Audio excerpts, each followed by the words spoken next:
Hello students, my self વૈભવ પટેલ. ધોરણ 11 રસાયણ વિજ્ઞાનની અંદર આજે આપણે જોવાના છે કક્ષકોની ઉર્જા વિશે આપણે જોવાના છે. લાસ્ટ વિડીયો લેક્ચરની અંદર આપણે કક્ષકોના આકાર વિશે જોઈ ગયા હતા, જેની અંદર આપણે પી કક્ષકના આકાર અને ડી કક્ષકના આકાર વિશે જોઈ ગયા. આશા રાખું છું કે તેની અંદર તમને ખ્યાલ આવી ગયો હશે. હવે આપણે કક્ષકોની ઉર્જા વિશે જોઈએ. તેની અંદર સૌપ્રથમ આપણે હાઇડ્રોજન પરમાણુની અંદર એની કક્ષકોની ઉર્જા કેવી રીતે આપણે નક્કી કરીશું એના વિશે આપણે જોઈએ. તો આપણને બધાને ખ્યાલ છે કે હાઇડ્રોજન પરમાણુ છે એ હાઇડ્રોજન પરમાણુની અંદર પ્રોટોન અને ઇલેક્ટ્રોનની સંખ્યા આપણને કેટલી જોવા મળશે? તો હાઇડ્રોજનની અંદર આપણને એક ઇલેક્ટ્રોન અને એક પ્રોટોન આપણને જોવા મળશે. એની અંદર આપણે ઇલેક્ટ્રોનની અંદર જોઈએ તો એક જ ઇલેક્ટ્રોન હશે, જ્યારે હાઇડ્રોજન સિવાયના બીજા તત્વો લિથિયમ છે, સોડિયમ છે, એલ્યુમિનિયમ છે, પોટેશિયમ છે, તો આ બધા જે તત્વો છે એ તત્વોની અંદર આપણે જોઈએ તો ઇલેક્ટ્રોનની સંખ્યા જે છે એ એકથી વધારે આપણને જોવા મળશે. તો એના માટે આપણને કક્ષકોની ઉર્જા આપણને અલગ જોવા મળશે અને હાઇડ્રોજન માટે આપણને કક્ષકોની ઉર્જા આપણને અલગ જોવા મળશે. તો એ કેવી રીતે તે આપણે જોઈએ. તો હાઇડ્રોજનની વાત કરીએ આપણે તો કે હાઇડ્રોજનની જે ઇલેક્ટ્રોનની જે ઉર્જા જે છે એ ઉર્જા શાના પર આધાર રાખતી આપણને જોવા મળશે? તો કે એની જે ઉર્જા છે એ આપણને મુખ્ય ક્વોન્ટમાંક n ઉપર આધાર રાખતી આપણને જોવા મળશે. કે હાઇડ્રોજન પરમાણુના ઇલેક્ટ્રોનની ઉર્જા માત્ર ને માત્ર મુખ્ય ક્વોન્ટમ આંક પરથી આપણે નક્કી કરી શકાય. શાના પરથી? મુખ્ય ક્વોન્ટમ આંક n પરથી નક્કી કરી શકાય. એની અંદર આગળ જોઈએ તો કે એની હાઇડ્રોજન પરમાણુ માટેની ઉર્જા આપણે કેવી રીતે નક્કી કરીશું? તો એની માટે આપણે એને અલગ અલગ કક્ષકો જોઈએ કે કક્ષકોની ઉર્જા વિશે જોઈએ. સપોઝ અહીંયા એમનો કક્ષકોનો ઉર્જા સ્તર જોઈએ. કક્ષકોનો ઉર્જા સ્તર ધારો કે હાઇડ્રોજન પરમાણુની આ પહેલી કક્ષક છે, પહેલી કક્ષા છે n=1 અથવા તો પહેલો કોષ છે. અહીં આગળ n=2, n=3, n=4. તેની અંદર આપણે જોઈએ કે હાઇડ્રોજન પરમાણુ માટે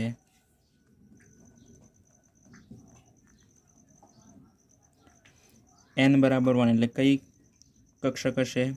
તો s કક્ષક, 1s કક્ષક હશે. તો એની અંદર રહેલો જે ઇલેક્ટ્રોન છે અથવા તો અહીંયા આગળ આપણે જોઈએ હાઇડ્રોજનની જે આ જે અવસ્થા છે કે પહેલી કક્ષાની અંદર એક જ ઇલેક્ટ્રોન છે આપણને ખબર છે હાઇડ્રોજનની અંદર, તો એ 1s કક્ષકની અંદર આપણને જોવા મળશે. તો આ જે ઇલેક્ટ્રોન જે છે એ કઈ અવસ્થામાં હશે? તો એ ધરાવસ્થામાં હશે. ધરાવસ્થા. જ્યારે આ જે અવસ્થા હશે એટલે એ કઈ અવસ્થા હશે? તો ઉત્તેજિત અવસ્થા હશે. ઉત્તેજિત અવસ્થા એક. બીજી કક્ષા છે એના પછીની એટલે ઉત્તેજિત અવસ્થા 2 અને ઉત્તેજિત અવસ્થા 3. એટલે કે ઉત્તેજિત અવસ્થાની પહેલી કક્ષા, બીજી કક્ષા અને ત્રીજી કક્ષા. તો અહીંયા આગળ n=1 હશે ત્યારે એની અંદર રહેલો જે ઇલેક્ટ્રોન હશે એ ઇલેક્ટ્રોન જો એને ઉર્જા આપવામાં આવશે તો કઈ કક્ષામાં જશે? 2s કક્ષકમાં જશે. અહીં આગળ બીજી કક્ષાની અંદર જશે તો 2s. તો બીજી કક્ષાની અંદર કઈ કઈ કક્ષકો આપણને જોવા મળશે? 2s, 2px, 2py, 2pz. તો આ બધી પ્રકારની એની અંદર કક્ષકો જોવા મળશે. તો આ દરમિયાન આ 1s કક્ષકની અંદર રહેલો જે ઇલેક્ટ્રોન હશે એ ઇલેક્ટ્રોન ઉત્તેજિત અવસ્થામાં જશે ત્યારે એ 2s કક્ષકમાં પણ જઈ શકે, 2px કક્ષકમાં પણ જઈ શકે અને 2py કક્ષકની અંદરમાં પણ જઈ શકે અથવા તો 2pz કક્ષકની અંદર પણ જઈ શકતો આપણને જોવા મળશે. એ જ પ્રમાણે અહીંયા આગળ બીજી ઉત્તેજિત અવસ્થા જોઈએ તો અહીંયા આગળ n બરાબર 3 છે તો કઈ કક્ષા હશે 3s। અહીંયા આગળ આપણે અલગ અલગ કક્ષા દર્શાવી છે, અહીંયા આગળ આપણે અલગ અલગ દર્શાવી શકીએ પરંતુ સ્પેસ ઓછી છે એના કારણે આપણે ડાયરેક્ટ 3p અને 3d કક્ષકો આપણે દર્શાવીશું। એ જ પ્રકારે અહીંયા આગળ 4s 4p 4d અને 4f કક્ષકો છે। તો અહીંયા આગળ જે ઇલેક્ટ્રોન જે છે 1s કક્ષકમાંથી 2s અથવા 2p કક્ષકની અંદર જઈ શકે। એ જ પ્રમાણે અહીંયા આગળ ઇલેક્ટ્રોન 1s કક્ષકમાંથી જો વધારે ઉર્જા આપીશું તો 3s 3p અથવા તો 3d કક્ષકની અંદર આપણને દાખલ થતો જોવા મળશે। અથવા તો અહીંયા આગળ ત્રીજી ઉત્તેજિત અવસ્થાની અંદર 4s 4p 4d અને 4fની અંદર દાખલ થતો આપણને જોવા મળશે। તો આ પરથી આપણે એની ઉર્જાનો ક્રમ દર્શાવી શકીએ કે આ દરમિયાન એ બીજી કક્ષાની અંદર 2s અને 2p કક્ષકો છે તો એ દરેક કક્ષકોનો ઉર્જા જે છે એક સમાન આપણને જોવા મળશે। એ જ પ્રમાણે આ જે કક્ષકો જે છે 3s 3p અને 3d તેની દરેક કક્ષકોની ઉર્જા આપણને સમાન જોવા મળશે। એ જ પ્રમાણે આ કક્ષકોની ઉર્જા પણ આપણને સમાન જોવા મળશે। તેથી અહીં આગળ હાઇડ્રોજન પરમાણુ માટે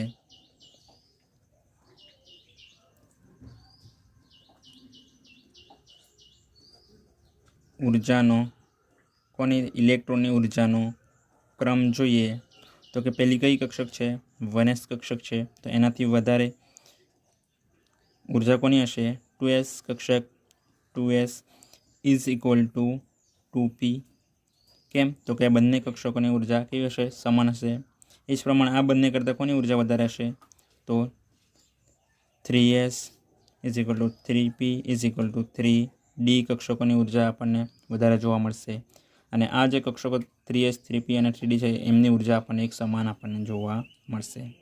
એ જ પ્રમાણે 3s 3p અને 3d કરતાં કોની ઉર્જા વધારે જોવા મળશે 4s 4p 4d અને 4fની ઉર્જા વધારે જોવા મળશે। જેથી અહીં આગળ 4s is equal to 4p is equal to 4d is equal to 4f। એનો મતલબ શું તો કે દરેકની ઉર્જા જે છે એ એક સમાન આપણને જોવા મળશે। અને એના કરતાં આપણને 5s 5p 5d 5f કરીને એમની ઉર્જા આપણને વધારે જોવા મળશે। આનું કારણ શું તો કે હાઇડ્રોજનની અંદર આપણને ઇલેક્ટ્રોન કેટલા જોવા મળશે એક જ ઇલેક્ટ્રોન જોવા મળશે, જેના કારણે અહીં આગળનો જે ઇલેક્ટ્રોન જે છે એ કોઈ પણ કક્ષકોની અંદર દાખલ થતો જોવા મળશે।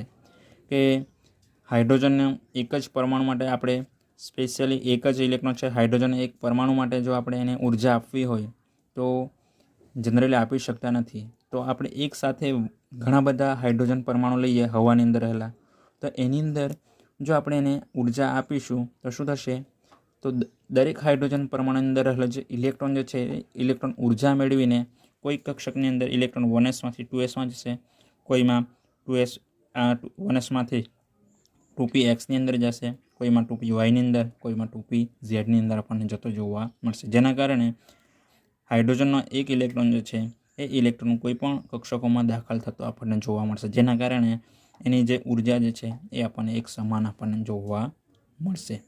ખ્યાલ આવી ગયો વિદ્યાર્થી મિત્રો? આ જે છે એ ખાલી ફક્ત હાઇડ્રોજન માટે જ આપણને જોવા મળશે, જ્યારે એક કરતાં વધારે ઇલેક્ટ્રોન ધરાવતા પરમાણુ માટે આપણને અલગ ઉર્જા આપણને જોવા મળશે। મિત્રો હવે આપણે બહુ ઇલેક્ટ્રોન ધરાવતા પરમાણુ વિશે આપણે જોવાના છે કે એની અંદર આપણે જોઈએ તો કે બહુ ઇલેક્ટ્રોન ધરાવતા પરમાણુની અંદર ઇલેક્ટ્રોનની જે ઉર્જા જે છે એ હાઇડ્રોજન પરમાણુની જેમ મુખ્ય ક્વોન્ટમાંક n ઉપર આધાર રાખતા નથી, પરંતુ એ મુખ્ય ક્વોન્ટમાંક nની સાથે સાથે ગૌણ ક્વોન્ટમ આંક lની કિંમત ઉપર પણ આપણને આધાર રાખતા આપણને જોવા મળશે।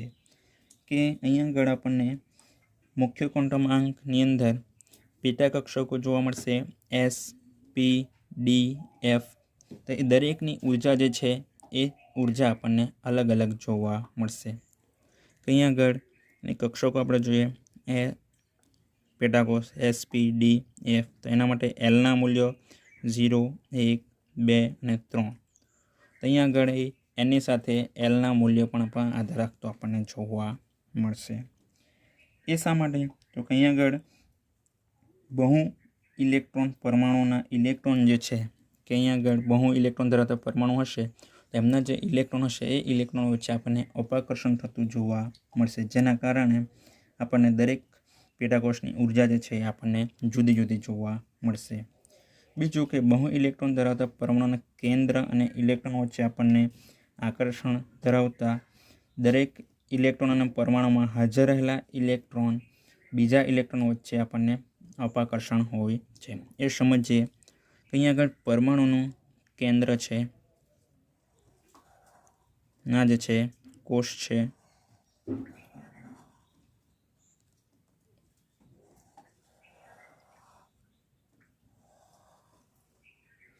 તો અહીંયા આગળ પરમાણુનું કેન્દ્ર n બરાબર 1, કોષ n બરાબર 2, n બરાબર 3.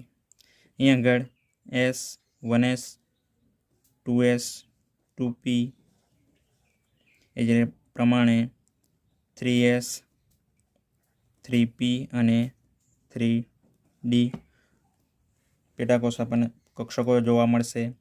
તો આ દરમિયાન અહીંયા આગળ આપણે જોઈએ તો અહીં આપણને 1s કક્ષકની અંદર રહેલા ઇલેક્ટ્રોન એ જ પ્રમાણે 2s 2p કક્ષકની અંદર રહેલા ઇલેક્ટ્રોન છે, તો એ બધા ઇલેક્ટ્રોનની વચ્ચે આપણને અપાકર્ષણ થતું જોવા મળશે. જે પ્રમાણે 3s છે, 3p 3d કક્ષકો છે, એની અંદર રહેલા જે ઇલેક્ટ્રોન હશે એ ઇલેક્ટ્રોન વચ્ચે આપણને અપાકર્ષણ થતું જોવા મળશે.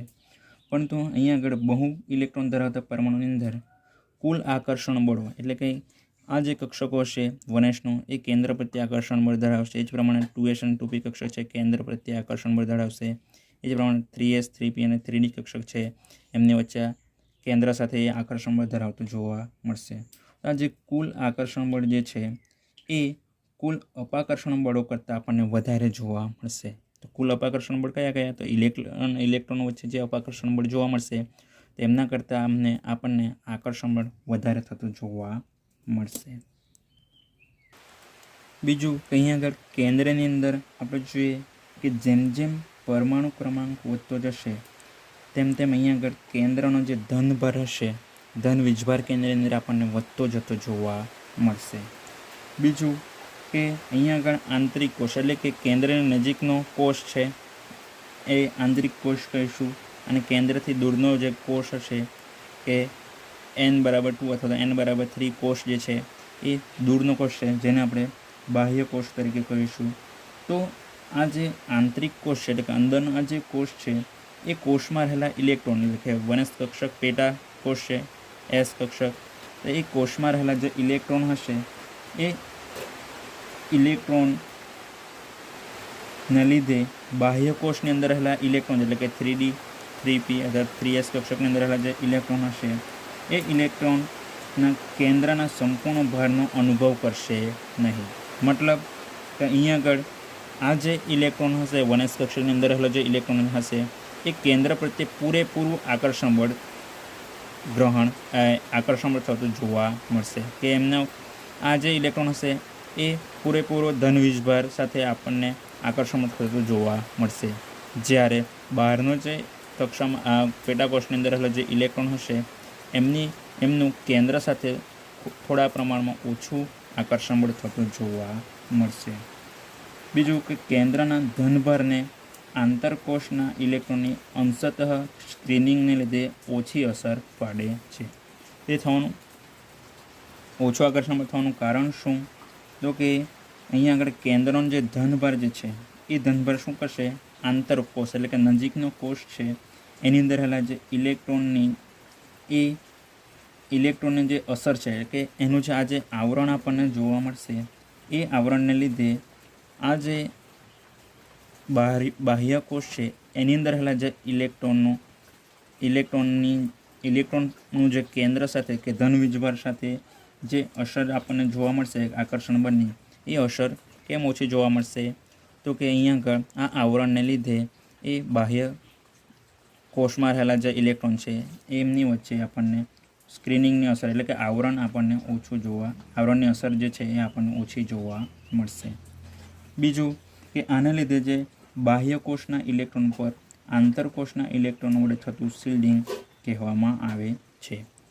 मतलब शू कि बाह्यकोषना जे इलेक्ट्रॉन पर शू थशे तो कि आंतरकोषना इलेक्ट्रॉन एटले के वनसना जे इलेक्ट्रॉन हशे ए इलेक्ट्रॉन वडे थतुं सील्डिंग एटले शू सील्डिंग एटले तो कि परिरक्षण एटले के आना जे इलेक्ट्रॉन छे ए इलेक्ट्रॉन ने आ कक्षकमां रहेला जे इलेक्ट्रॉन हशे ए शुं करशे एनुं केंद्र साथेनुं रक्षण करता जोवा मळशे, जेना कारणे आ इलेक्ट्रॉननी असर जे छे ए केंद्र प्रत्ये आपणे ओછી थती जोवा मळशे, जेने आपणे बाह्यकोषना इलेक्ट्रॉन पर आंतरकोषना इलेक्ट्रॉन वडे थतुं सील्डिंग कही शकीए।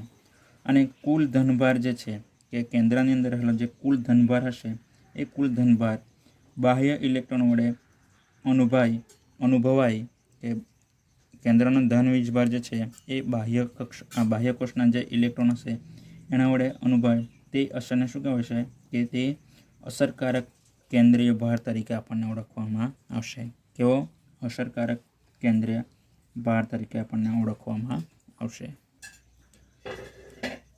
आम बाह्य इलेक्ट्रॉन है ए इलेक्ट्रॉन पर आंतर इलेक्ट्रॉन थी सीलिंग थतुं होवा छतां के बहारनो जे इलेक्ट्रॉन हशे एनी उपर आ आंतर इलेक्ट्रॉन थी सीलिंग थतुं होवा छतां पण जो केंद्रीय धनवीजभार जो वधतो जतो जोवा मळशे तो आ केंद्र अने बाह्य इलेक्ट्रॉन छे एमनी वच्चे आपणने आकर्षण बळ वधतुं जोवा मळशे, तो आकर्षण बळ केंद्रीय भारना વધારા સાથે આપણને વધતું જતું જોવા મળશે। बीजा शब्द में कहीए तो केंद्र अने इलेक्ट्रॉन वच्चे पारस्परिक क्रिया एटले के कक्षकनी ऊर्जा जो छे ए परमाणु क्रमांक Z વધારા साथे आपणने घटतो जतो जोवा मळशे के एनी जे ऊर्जा जे छे ए केंद्रीय भार जेम जेम वधशे तेम एनी વધુ ઋણ बनतो जतो आपणने जोवा मळशे। बीजुं कहीं आगळ बंने जे आकर्षण बळ अने अपकर्षण बळ जोवा मळशे के इलेक्ट्रॉन अने केंद्र वच्चे आकर्षण अने इलेक्ट्रॉन वच्चे जे अपाकर्षण थतुं जोवा मळशे ए कोष अने कक्षकना आकार जेमां इलेक्ट्रॉन रहेलो छे तेना उपर आधार राखता आपणने जोवा मळशे। जेम के अहीं आगळ एस कक्षक छे तो एस कक्षकनो आकार आपणने केवो जोवा मळशे? गोळाकार जोवा मळशे। ज्यारे पी कक्षक जे छे आपणने डंबेल आकार आपणने जोवा मळशे। डी कक्षक जे छे डंबेल आकार जोवा मळशे। तो ए दरमियान अहीं आगळ एस कक्षकनी सरखामणीमां कक्षक में रहेला जो इलेक्ट्रॉन हशे ए बाह्य इलेक्ट्रॉन ने पी कक्षक में रहेला इलेक्ट्रॉन सरखामणी में केंद्र थी वधु सील्ड करे छे।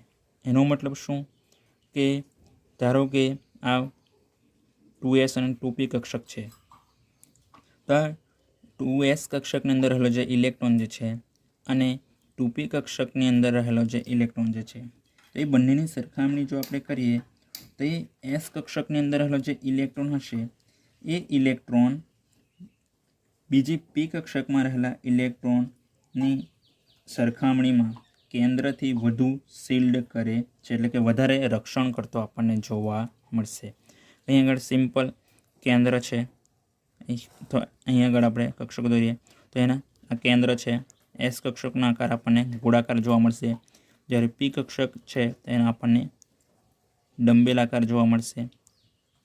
तो आ प्रमाणे अहीं आगळ आ जे एस कक्षकनो आकार छे गोळाकार छे ए गोळाकार आ जे पी कक्षक में रहेला जे इलेक्ट्रॉन छे ए इलेक्ट्रॉन ने सील्ड करता आपणने जोवा मळशे के सील्डिंग असर सील्ड करता आपणने जोवा मळशे। ए ज प्रमाणे पी कक्षक छे अहीं आगळ 3p अने 3d कक्षक छे तो 3p कक्षक में रहेला जे इलेक्ट्रॉन जे छे ए 3d कक्षक में रहेला इलेक्ट्रॉन सरखामणी में आपणने पी कक्षकना इलेक्ट्रॉन वधारे सील्ड करे छे एम आपणे कही शकाय। ए ज प्रमाणे 3d ना जे इलेक्ट्रॉन छे ए 4d ना इलेक्ट्रॉन जे छे ए 4f ना इलेक्ट्रॉन ने सील्ड करता आपणने जोवा मळशे। बीजेनी अंदर बात करिए तो कि अहीं आगळ आपणे जोईए कक्षाओ आपणने समान जोवा मळशे के बीजी कक्षा जोवा मळशे, अहीं आगळ पण बीजी कक्षा जोवा मळशे, ए ज प्रमाणे अहीं आगळ बीजी कक्षा, अहीं आगळ पण बीजी कक्षा आपणने जोवा मळशे। तो आनी अंदर कक्षाओ समान होवा छतां पण अहीं आगळ एस कोष में रहेला एस कक्षकनो जे इलेक्ट्रॉन जे छे ए इलेक्ट्रॉन गोळाकार छे एनो आकार एना लीधे एस कक्षकना जे इलेक्ट्रॉन जे छे ए पी कक्षकना इलेक्ट्रॉन करता वधारे समय केंद्र साथे आपणने वितावता जोवा मळशे। ए ज प्रमाणे पी कक्षकना इलेक्ट्रॉन जे छे એ ડી કક્ષક અથવા 3p કક્ષકના ઇલેક્ટ્રોન જે છે એ ડી કક્ષકના ઇલેક્ટ્રોન કરતાં વધારે સમય કેન્દ્ર સાથે વિતાવતા આપણને જોવા મળશે. બીજા શબ્દોમાં કહીએ તો કે ઇલેક્ટ્રોન વડે જે અનુભવાયેલો કે મુખ્ય ક્વોન્ટમ આંકમાં રહેલો જે ઇલેક્ટ્રોન જે છે એ ઇલેક્ટ્રોન વડે અનુભવાયેલા ગૌણ ક્વોન્ટમ આંક એટલે કે એલ જે છે એ એલના વધારા સાથે આપણને ઘટતું જતું આપણને જોવા મળશે. અહીંયા આગળ એસ કક્ષક જે હશે એ એસ કક્ષકના ઇલેક્ટ્રોન એ પી કક્ષકના ઇલેક્ટ્રોન કરતાં અને પી કક્ષકના ઇલેક્ટ્રોન જે છે એ ડી કક્ષકના ઇલેક્ટ્રોન કરતાં વધારે મજબૂતાઈથી બંધાયેલા આપણને જોવા મળશે. એ જ પ્રમાણે જે એસ કક્ષકના જે ઇલેક્ટ્રોનની ઉર્જા જે છે એ પી કક્ષકના ઇલેક્ટ્રોનની ઉર્જા કરતાં અને પી કક્ષકના ઇલેક્ટ્રોનની ઉર્જા જે છે એ ડી કક્ષકના ઇલેક્ટ્રોનની ઉર્જા કરતાં આપણને વધારે ઋણ જોવા મળશે. એટલે કે એનો મતલબ કે વધારે ઋણ હશે એટલે એસ કક્ષકની ઉર્જા ઓછી જોવા મળશે, જ્યારે પી કક્ષકની ઉર્જા વધારે જોવા મળશે અને એના કરતાં ડી કક્ષકની ઉર્જા આપણને વધારે જોવા મળશે. એનો મતલબ કે કેન્દ્રથી શિલ્ડિંગનો અંશ જુદી જુદી કક્ષકમાંના ઇલેક્ટ્રોન માટે આપણને જુદો જુદો જોવા મળશે. એટલે કે અહીંયા આગળ 3s કક્ષક માટે કેન્દ્ર સાથે શિલ્ડિંગનો અંશ, એ જ પ્રમાણે 3p કક્ષક માટે કેન્દ્ર સાથે શિલ્ડિંગનો અંશ અને 3d કક્ષક માટે કેન્દ્ર સાથે શિલ્ડિંગનો અંશ જે છે આપણને જુદો જુદો જોવા મળશે. જેથી અહીંયા આગળ એને સમાન કોષમાં રહેલા કે સમાન મુખ્ય ક્વોન્ટમ આંક પણ એના ઉર્જાના વિભાજન તરફ દોરી જતા આપણને જોવા મળશે કે એના કારણે એમની જે ઉર્જા જે છે એ ઉર્જા આપણને અલગ અલગ જોવા મળશે. તો એનું વિભાજન કેવી રીતે થાય છે અને એ દરેક કક્ષકની ઉર્જા કેવી રીતે નક્કી થાય છે એ આપણે જોઈએ. અહીં આગળ કક્ષકોની ઉર્જાનો સ્તર નક્કી કરવા માટેનો એક નિયમ છે કે કક્ષક માટે n+lનું નીચું મૂલ્ય તે તેની ઉર્જા છે કે n+lનું જે મૂલ્ય જે છે એ એની ઉર્જા દર્શાવશે. જો તે કક્ષકના n+lના મૂલ્યો સમાન હોય તો નીચું nનું મૂલ્ય ધરાવતી કક્ષકની ઉર્જા ઓછી હશે. તો અહીં આગળ આ જે સૂત્ર છે n+l એ સૂત્રનો ઉપયોગ કરીને આપણે કક્ષકોની ઉર્જા વિશે આપણે જોઈએ. તો એની અંદર સૌપ્રથમ 1s કક્ષક માટે આપણે જોઈએ તો એની અંદર nનું મૂલ્ય કેટલું જોવા મળશે? n બરાબર 1. lનું મૂલ્ય કેટલું જોવા મળશે? તો અહીંયા આગળ આપણે ક્રમ જોઈ ગયા. અહીંયા આગળ છે કે lનું મૂલ્ય છે s કક્ષક માટે 0 જોવા મળશે. તો અહીંયા આગળ 0 1. તો n+lનું મૂલ્ય આપણને કેટલું જોવા મળશે? 1 જોવા મળશે. એ જ પ્રમાણે 2sમાં જોઈએ તો કે s કક્ષક માટે nનું મૂલ્ય 2 છે મુખ્ય ક્વોન્ટમ ગૌણ ક્વોન્ટમ lનું મૂલ્ય કેટલું જોવા મળશે? s માટે અહીંયા આગળ 0 જોવા મળશે. અહીંયા આગળ ટોટલ 2 મળશે. એ જ પ્રમાણે 2p માટે જોઈએ તો કે n બરાબર 2. lની કિંમત p માટે કેટલી જોવા મળશે? lની કિંમત 1 જોવા મળશે. અહીંયા આગળ 1 ટોટલ 3 થશે. અહીં આગળ આપણે કહી શકીએ કે n+lની જે કિંમત જે જોવા મળશે એ 1s કક્ષક માટે 1, 2s માટે 2, 2p માટે આપણને 3 જોવા મળશે. તો આ પરથી એને જે ઉર્જાનો ક્રમ જે છે એ ઉર્જાનો ક્રમ કેવી રીતે લખી શકીએ? તો અહીં આગળ આપણે જોઈએ 1s greater than 2s greater than 2p greater than શું થશે? હવે 2p પછી 3s કક્ષક છે તો 3s માટે જોઈએ તો 3s માટે nની કિંમત કેટલી છે? 3 પ્લસ s માટે lની કિંમત 0. અહીંયા આગળ ટોટલ 3. એ જ પ્રમાણે 3p માટે જોઈએ તો 3pની અંદર nની કિંમત 3, lની કિંમત 1 તો 4 થશે. એ જ પ્રમાણે 3dની અંદર જોઈએ તો 3dની અંદર nની કિંમત 3, lની કિંમત ડી કક્ષક માટે કેટલી થશે? 2 થશે. તો 2 તો ટોટલ અહીં આગળ 5 થશે. તો હવે અહીં આગળ આપણે જોઈએ 2p કક્ષકની ઉર્જા જે છે એ 3 થશે. 3s કક્ષકની ઉર્જા પણ આપણને કેટલી જોવા મળશે? 3. તો અહીં આગળ આપણે નિયમ જોઈએ, જો તે કક્ષકના n પ્લસના મૂલ્યો સમાન હોય તો અહીંયા આગળ આપણે 2p અને 3s મૂલ્યો આપણને સમાન મળશે તો નીચું nનું મૂલ્ય ધરાવતી કક્ષકની ઉર્જા ઓછી હશે। એનો મતલબ શું? તો કે આ બંનેની અંદર nનું મૂલ્ય કયું છે? તો 2p કક્ષકની અંદર 2 છે nનું મૂલ્ય, n એટલે મુખ્ય ક્વોન્ટમાંક। 3s કક્ષકની અંદર કયું છે? તો 3 છે। તો એનો મતલબ શું?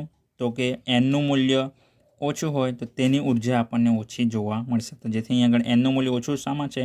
તો 2pમાં, જેથી અહીં આગળ 2pની ઉર્જા ઓછી જોવા મળશે, જ્યારે 3sની ઉર્જા આપણને વધારે જોવા મળશે, જેથી અહીં આગળ 2p ઇઝ ઇક્વલ ટુ 3sની જગ્યાએ આપણે 2p લેસ ધેન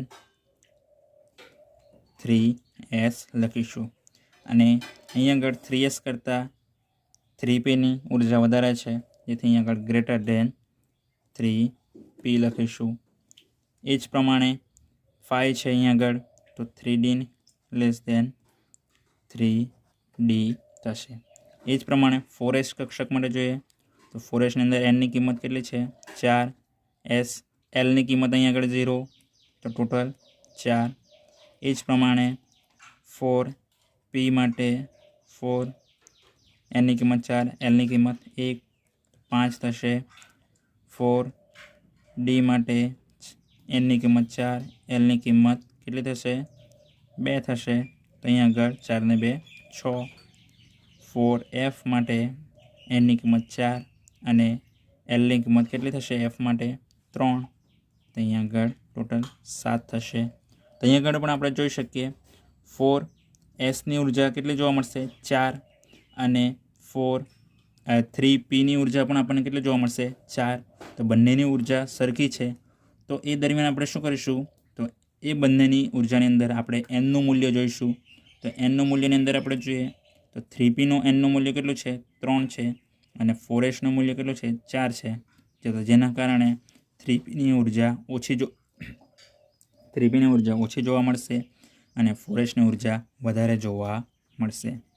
એ જ પ્રમાણે અહીં આગળ એના કારણે અહીં આગળ 3p ગ્રેટર ધેન 4s લખાતું જોવા મળશે, એટલે 3p પછી કઈ આવશે કક્ષક? તો લેસ ધેન 4s આવશે। ખ્યાલ આવી ગયો? 4 છે એટલા માટે। કેમ? તો કે અહીં આગળ 3dની ઉર્જા કેટલી છે? 5 છે અને 4sની ઉર્જા કેટલી છે? 4 છે, તો એના કારણે 3d કરતાં 4sની ઉર્જા ઓછી હશે, જેના કારણે 3p પછી આપણને 4s લખવામાં આવશે। ખ્યાલ આવી ગયો? અને 3d પછી આપણને ડાયરેક્ટ 4p જોવા મળશે। કેમ? તો કે અહીં આગળ બંનેની ઉર્જા 5 5 છે, પરંતુ nની કિંમત જોઈએ તો અહીં આગળ 3 જોવા મળશે, તો અહીં આગળ 4 જોવા મળશે, જેના કારણે 3d લેસ ધેન 4p લખાતો આપણને જોવા મળશે। અને 4p કરતાં 4dની ઉર્જા વધારે છે અને 4d કરતાં 4fની ઉર્જા આપણને વધારે જોવા મળશે।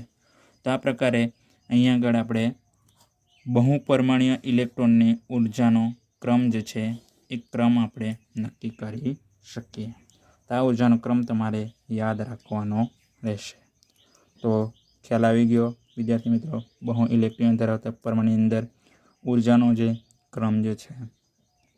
હવે એના પછી આપણે પરમાણુની અંદર કક્ષકોની ગોઠવણી કેવી રીતે થતી છે એના વિશે આપણે એના પછીના વિડીયો લેક્ચરની અંદર જોશું। તો તમારે આ બરાબર પ્રેક્ટિસ કરવાની છે અને યાદ રાખવાનું રહેશે અને નોટબુકની અંદર નોંધ કરવાનું રહેશે। Thank you friends.